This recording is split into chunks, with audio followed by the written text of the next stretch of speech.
झालंय आपलं चमचमीत आणि मसालेदार कोळंबीचं सुकं. करून बघा. आवडल्यास लाईक, कमेंट आणि सबस्क्राईब करायला विसरू नका फ्रेंड्स. कसे आहात? आज मी बनवते कोळंबीचं सुकं.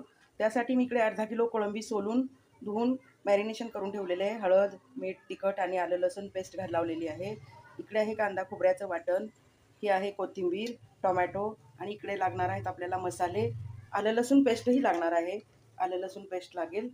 आता मी काय केलं आहे, इकडे गॅसवरती मी कढई ठेवलेली आहे आणि कढईमध्ये मोठे 2 चमचे ऑइल घातलं आहे आणि त्याच्यामध्ये मी कांदा तळायला टाकलेला आहे.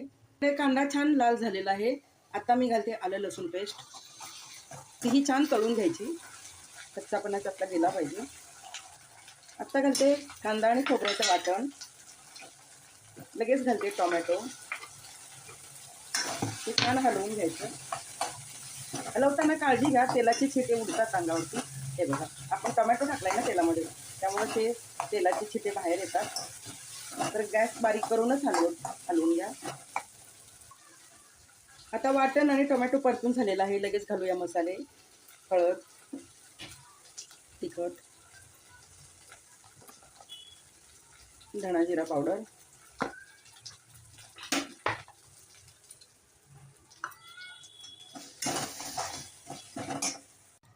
गरम मसाला, कलरसाठी थोडंसं लाल तिखट आहे.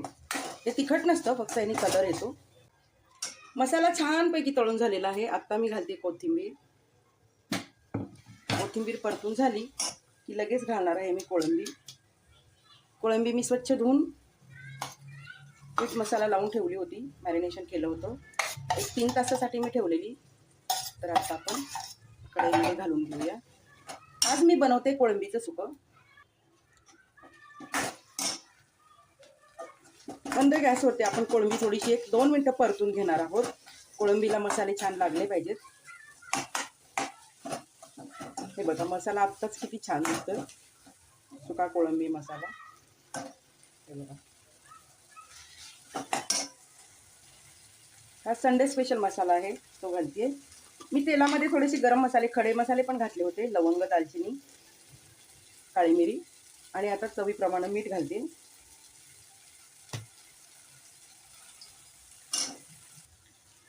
आता पाणी घालते. ज्या भांड्यात मी कोळंबी ठेवली होती ना, त्याला मसाला चिकटलेला आहे. तेच भांडं मी धुवून पाणी घेतलं आहे. आणि बघा, आपण असं हलवून मिक्स करून सगळे मसाले आणि कोळंबी एकत्र करून घेऊया. मी कोळंबी